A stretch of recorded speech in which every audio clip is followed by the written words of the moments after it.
You scoundrel! Whose daughter do you think you're yelling at?" Kevin's booming voice echoed across the floor. I had become the mentor for Kevin's daughter, who got into the company through connections. However, she seemed completely unmotivated and kept causing trouble. Despite my warnings, her unrepentant attitude pushed me to my limit, and I ended up raising my voice at her.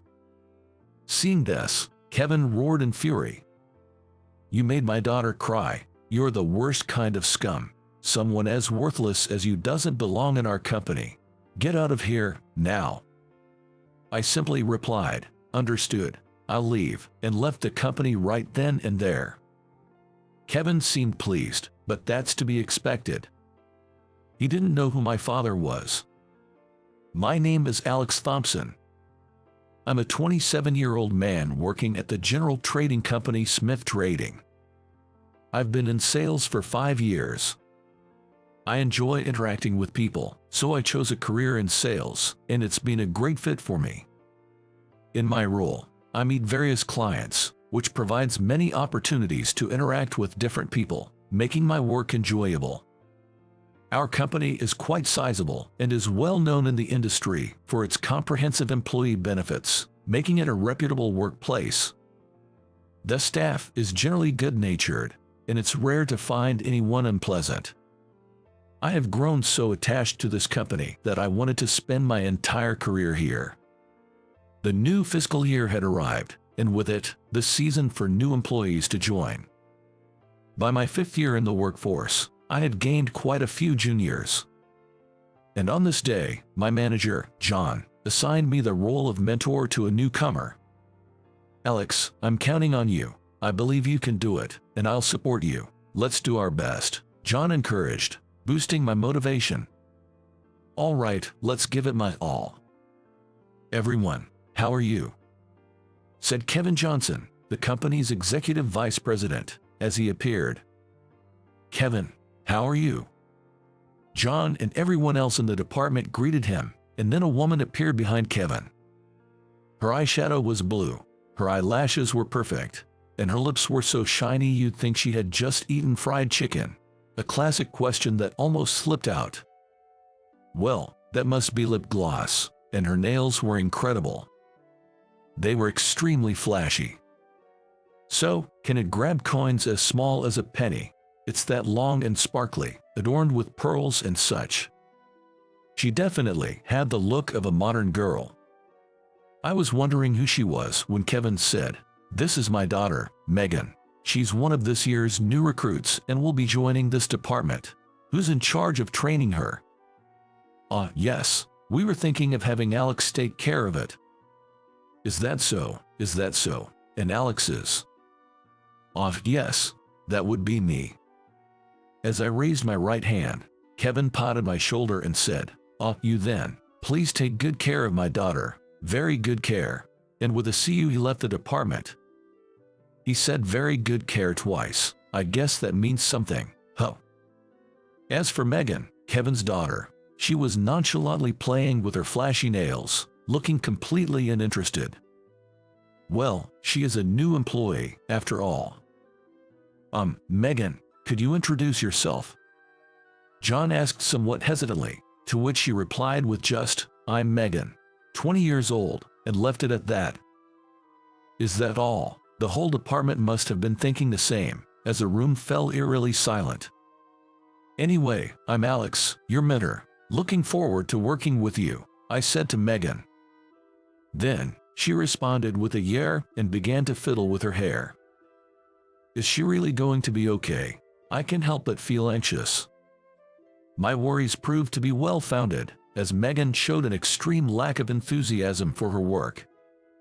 While previous new employees, like the eager Tim and the calm yet motivated Sophia, showed some semblance of being new recruits, she showed none of that.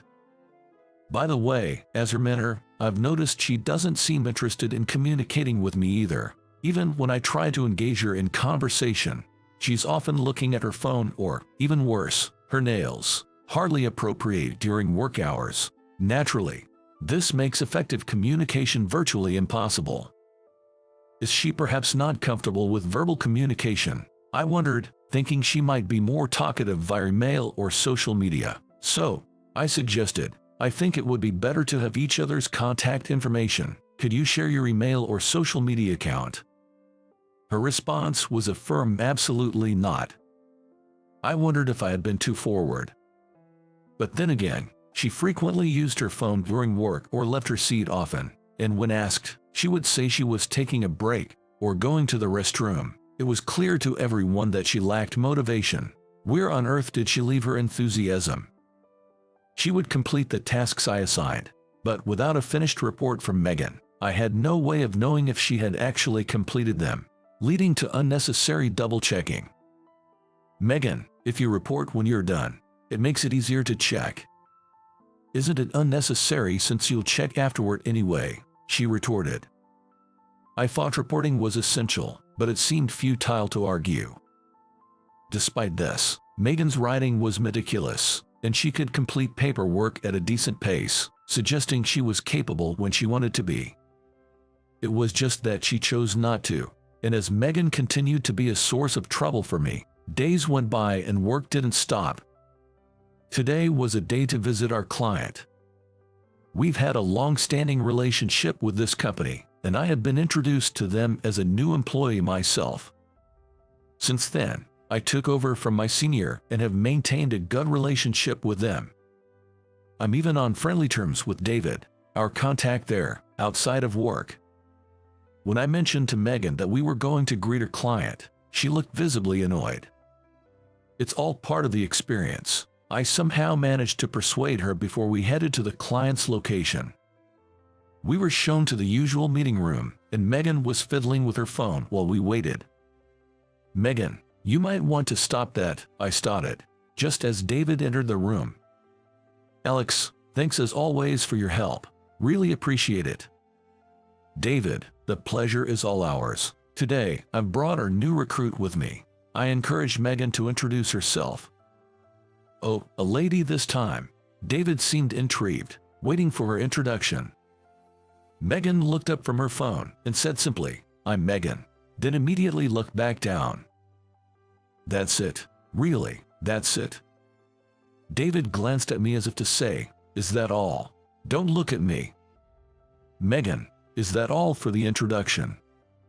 Yes, it is. But before we left, I mentioned that I wanted you to talk to him about that matter and to hand over the documents, right? Oh, I forgot what I was supposed to talk about, and the documents you want me to hand over are in my bag, so just take them out yourself. As for that matter, if you remember, you can talk about it. But I asked you to handle it. Well, now I'm asking you, so please take care of it, she said, starting to fiddle with her nails again. David and I were left speechless again. We exchanged glances in silence, both apologetic. I'm truly sorry, David. In the end, I handled all the discussions with David, making Megan's presence there pointless. On our way out, David sympathized. Seems like you're having a tough time with the new recruit training, just as well it was me this time. I sensed some criticism in his words. This was clearly causing inconvenience to our clients as well, and I realized I might need to have a serious talk with Megan. As we returned to the office, it was almost closing time.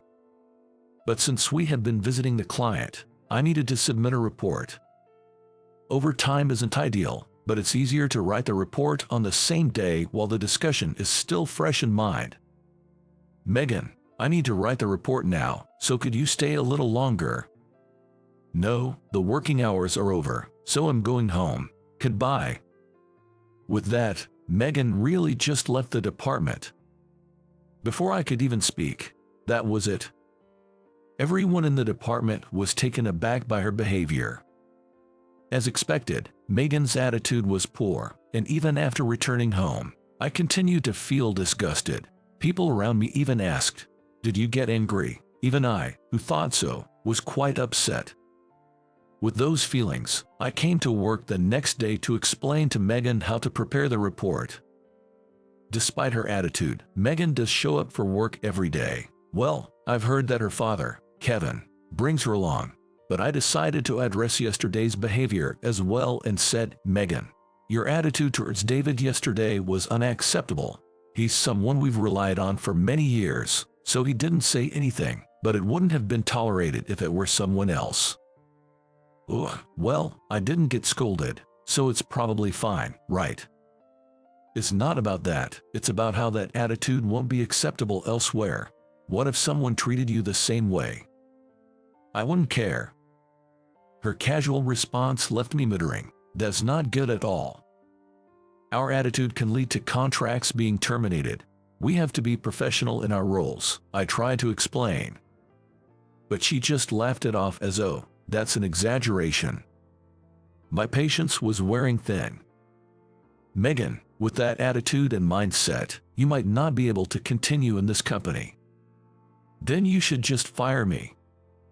With that, Megan stood up and left the department. In today's times, it's not that easy to just fire someone, right? Was she aware of this when she spoke? While Megan was away, I decided to consult John about her. John was completely on guard the moment I approached, as if to say, "What are you talking about? But I've had enough." I stood in front of John and tried saying, "John, don't you think Megan's attitude is a bit much, both as a working adult and as a new employee?" However, John's response was a wry smile and, "Well, haha, I mean, she is Kevin's daughter after all. Just bear with it a little longer. You can handle it, I'm sure." Struggling to hold back the urge to say, "So what if she's Kevin's daughter?" I couldn't help but think John was unreliable, which seemed only natural. I won't ask for forgiveness for feeling this way. I could feel the stress building up inside me. One day, as I was somehow managing to keep the stress from boiling over, Megan did it again. The contract she prepared had incorrect information. As usual, Megan didn't say "I'm done," so when I checked it around the time I assumed she would be finished, I found that the amount wasn't written in words. Moreover, there are no units provided, so it's just numbers written there. This wouldn't qualify as a contract for our company. We're instructed to write amounts in both numbers and words, and to include the unit after the amount in our contracts. Of course, I had explained this to Megan as part of the training on how to prepare contracts, but it seemed she hadn't understood. "Megan, I saw the contract you prepared. Is this really finished?" She just nodded. "The amount isn't written in words, so we can't use this as a contract. Do you remember when I taught you how to make one?" "I might not remember." "Ah, you don't remember. I'll explain it again, so can you redo it and remember this time?" Megan visibly looked bothered. "Why don't you just fix it?" "No, this is the task I entrusted to you. Plus, if you don't correct it yourself, you'll make the same mistake next time." I tried to explain gently, but Megan replied, "Wouldn't it be faster if the person who noticed the mistake just fixed it?" No, you have to take responsibility for your own work." "Well, I was just told to do it. Plus, I don't really have a sense of responsibility, so you can just fix it." That was the last straw for me. Enough is enough. Is this how a working adult behaves? I couldn't help but raise my voice, and Megan stared back, wide-eyed. I could feel everyone in the department looking our way. I saw John panicking out of the corner of my eye. Then, from behind, an even louder voice boomed, "You scoundrel! Whose daughter do you think you're yelling at?" As I turned around, there was Kevin's figure. Kevin strode towards me with large steps and yelled, "How dare you yell at my daughter? Look at her, she looks like she's about to cry." It seems that Kevin came to see how his daughter was doing at work and happened to encounter me raising my voice. Moreover, it was true that I had yelled at Megan, so I had nothing to say in return. "Kevin, let's calm down." John approached Kevin and tried to soothe him with a comic-like phrase, but Kevin's anger only seemed to escalate. John, along with Seth and Andrew from nearby seats, had to restrain him as I was about to get physical. "Shut up, you made my daughter cry. You're the worst scum. Someone as clueless as you doesn't belong in our company. Get out of here right now. Understood, I'll leave. After being told off by Kevin, I decided to do as I was told and leave. John, please take care of the rest, I said, grabbed my backpack, and left the department. Kevin is still making a fuss, yelling, "Get your hands off me," and the department is in quite a stir because I'm about to really leave. But at this point, I don't care anymore. As I was leaving, I saw Megan. Instead of looking like she was about to cry, her face was pale, and our eyes met. It was the first time I had seen such an expression on her face, but I decided to ignore it and left the company. About 3 days after being told to leave by Kevin, I went to work as usual in the morning. Kevin had only told me to leave, not that I was fired. As I walked through the company's entrance hall, I unexpectedly encountered Kevin and Megan. It was our first reunion in 3 days. Oh, I accidentally made eye contact with Kevin. Noticing me, Kevin started striding towards me again. Megan was looking down behind him. Why are you here even though you were fired? Kevin yelled at me, so I replied with a smile, "Well, I wasn't officially fired. I've just been on paid leave for the past few days." "What are you talking about? It's because someone like you is in charge of training that my daughter hates her job. How dare you yell at her?" Kevin was trembling with anger, but I decided to finally say what I had been wanting to say. "Now that it's come to this, let me say that your daughter Megan has always lacked motivation and didn't try to learn her job. She never used polite language with anyone and acted as if she wanted to be fired. Maybe she wanted to quit from the beginning. How could that be? The reason Megan is depressed and has no energy is all your fault. When there's an angry person in front of me, I somehow become calm, which I think is a common experience. That's exactly how I feel right now. This person wants to blame everything on me. He even said all 3 times. Really, what kind of upbringing leads to someone like you? I'd like to see the face of such a parent. I wonder what would happen if I said, then what kind of upbringing led to Megan turning out this way? As I looked at Kevin with a cold gaze, I heard a voice saying, "Ah, so you're here." When I looked towards the voice, it was the president and chairman of Smith Commerce, Mr. Smith. "Mr. Smith, good morning." Kevin straightened up immediately. Even someone like Kevin couldn't stand up to Mr. Smith. However, Mr. Smith ignored Kevin and spoke to me. "I heard you were coming to work, but I couldn't find you anywhere. I told you we'd go together by car. I asked around, and no one knew where my son was." "Well, it's overwhelming how many people wouldn't know where your son is if you asked. I was just caught up in a conversation here." Caught up in a conversation? It didn't seem like that. Mr. Smith glanced sharply at Kevin. "Kevin, you seem to be quite authoritative. Did this kid do something? I heard something about wanting to see a parent's face." "Exactly. This Alex was in charge of my daughter's training, and he yelled at her. I really want to see the face of whoever raised him," Kevin said defiantly. Then, Mr. Smith said, "If you want to see his parent's face, it's right in front of you." This kid is my son, so I am the father. That means the parent's face is mine." Saying that, Mr. Smith smiled warmly. "Indeed," as my father standing beside me said, "I am the real son of Mr. Smith. There's a reason my surname is different from my father's. It's because my parents are in a common law marriage. In other words, my parents are not legally married.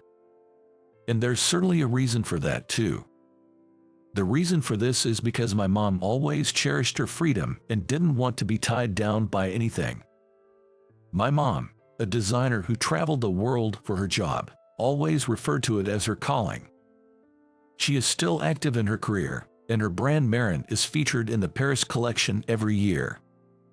Even when she met my dad and they discussed marriage, the idea of quitting her job was unthinkable for her. In fact, she almost broke up with my dad, saying, "I like you, but if I become a housewife, I won't be able to work." However, not wanting to lose her, my dad proposed, let's get married without you having to quit your job." But she further troubled him by saying, "Then I'll become a corporate president's wife, won't I? That's too high a position, and it will interfere with my work." After many discussions, they settled on a common law marriage instead of an official one. This story was a frequent tale from my parents since I was little, and I must have heard it hundreds of times. Each time, my mom would smirk and say, "Dramatic, isn't it?" When I was born, my mom had custody, and my dad acknowledged me as his son.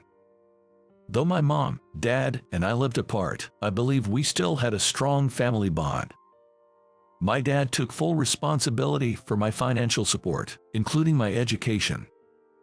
It was a somewhat unique family situation, but it felt normal to me, and I'm still happy with it. Growing up, I was aware that having parents who were a world-renowned designer and a company president was impressive. As a kid, I often traveled the world with my mom, and being the son of a company president, I was frequently referred to as the president's son. However, this led to people discounting my efforts, assuming my dad was pulling strings, or saying, "Of course, with parents like yours, you're bound to be great." I hated being called a beneficiary of nepotism. At some point, I began hiding my parents' occupations and status, saying, "My parents are just a regular salaried worker and a homemaker." Joining my father's company was not due to nepotism. It was my own merit. Initially, I had no intention of applying to Smith Trading and planned to apply to another company. But the Career Center at my university insisted, "With your capabilities, you should definitely apply to Smith Trading." Smith Trading is a highly popular company among students, always ranking high in employment company rankings. I tried to decline politely, saying, "I'd rather not." But the Career Center pushed, "It's Smith Trading. Just apply, that's all." So I ended up applying for a sales position there. I didn't expect to get in and went to the interview without telling my parents, only to be surprised by my acceptance. Since I have a different last name from my father, I assumed no one at the company knew I was the son of Mr. Smith. After all, I hadn't told either of my parents. Does that mean I got in on my own merit? I remember feeling ecstatic. Later, I discreetly asked the HR person, and it turns out my ability to speak 4 languages was a decisive factor. Indeed, during the interview, they were surprised enough to ask, "Why didn't you become an interpreter?" This was thanks to my mom taking me around the world from a young age. Thanks to her, I developed an interest in foreign languages and had a reason to study them. Thank you, Mom. And so, I decided to join Smith Trading. I met my father for the first time at the company's entrance ceremony. I wanted to surprise my parents, so I desperately kept my job offer a secret. When my father spotted me at the ceremony, he was so shocked it made me laugh, and after it ended, he came up to me and excitedly asked, "Alex, you're working here?" I had no idea. "What do you think? Want a position?" I hadn't expected him to ask in such a casual manner, so I immediately replied, "Please, let's not go there." When I said, "If people find out I'm your son, it'll make work difficult, and I want to earn my position as Dad's right-hand man on my own merit," my father understood and agreed. "We're looking forward to seeing your capabilities," he said, and our relationship remained undisclosed. Anyway, there's rarely any interaction between a new employee and the president and chairman of the company. 5 years have passed since I joined a company, and my parents continued their careers in a common law marriage. Recently, my father was diagnosed with cancer. When he received the diagnosis, he called my mom and me for a rare family gathering. My father, now weakened by the news, muttered, "I'll be leaving this world alone." "What are you talking about? We're a family. You're not alone," I said. My mom added, "Exactly. We've been a family for years, even without a marriage certificate." "However," he murmured, "but in a common law marriage, we're not legally family, and it might be difficult to even visit me. Then I'll be alone." While I wondered if that could really be the case, I did recall hearing that common law marriages aren't legally recognized as family. So in hospitals, one can't sign consent forms for surgery or receive explanations about a patient's condition. A deep sigh from Dad. It was clear from his demeanor that something was off. And seeing Dad like this seemed to have made up Mom's mind. All right, let's get married officially. I'm not so heartless as to leave you to battle cancer alone. And so, my parents ended their long-term common law marriage and became officially married. Furthermore, my mother said, I'm getting on in years, and I've been thinking of winding down my work a bit. I've decided to move my base of operations here. Dad perked up at this and said loudly, then let's live together. My mother also agreed, saying, well, it can't be helped. Thus, after about 30 years, my parents started living together. After that, Dad was over the moon and had been in high spirits every day. Having been living on my own since graduating from college, I decided to move in with my parents, taking this as an opportunity. I hadn't asked how long Dad had left, but I thought it would be nice if this helped him cheer up a bit, and spending family time together towards the end wouldn't be too bad. While preparing to live together after getting married, we went to hear about the surgery for Dad's cancer, and there we heard something unexpected. Turns out, Dad's cancer was stage 1 early-stage gastric cancer, something that could be easily removed with endoscopic surgery. The possibility of metastasis and recurrence was extremely low, and it wasn't immediately life-threatening. He had already been informed and had given his consent for the endoscopic surgery. Hearing this, Mom was fuming, saying, that man, he tricked me. While I felt deceived as well, seeing Dad so happy living with Mom, and Mom seemingly enjoying their time together, made me think that maybe this was for the best. It was quite a forceful move, though. But I hadn't realized Dad was such a strategist. I guess that's quite the skill. After getting married, Dad was ecstatic, telling everyone, I finally get to live with my family.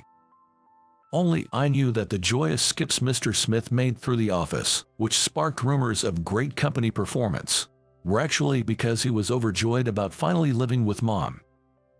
The reason I took 3 days off was to move into the new family home. I had properly taken leave after discussing it with John. Then, speaking to Kevin as if advising him, Dad said, I might not be one to talk, but it seems you are quite the doting parent, aren't you? I can understand valuing your own child highly, but making such a unilateral decision to fire someone is a bit much, isn't it? You shouldn't have that level of authority in personnel decisions, even as a vice president. At Dad's words, Kevin was at a loss for words. Then, looking at Megan, who was standing behind Kevin with her head down, Dad said, Kevin's daughter, was it Megan? And she looked up as if startled. Do you have anything you want to say? Now's the time to speak up if you do. When spoken to so kindly, Megan seemed a bit troubled at first, but then, as if making up her mind, she lifted her face. I really wanted to be an actress. I was part of a theater troupe and was chasing that dream. But my dad didn't understand and kept saying to quit the nonsensical troupe and stop chasing silly dreams. I didn't want to give up on acting, so I kept at it. But then he started harassing the troupe. After repeatedly asking him to stop, he said, quit that ridiculous troupe and join our company, and I'll stop. So I had no choice but to quit. I joined the company, but I thought if I got fired, I could pursue acting again, so I wanted to be fired quickly. So, you were intentionally underperforming. Yes, Megan said, looking uncomfortable. Kevin then yelled, are you still saying that? Stop chasing such foolish dreams. You just need to listen to what I, your parent, say.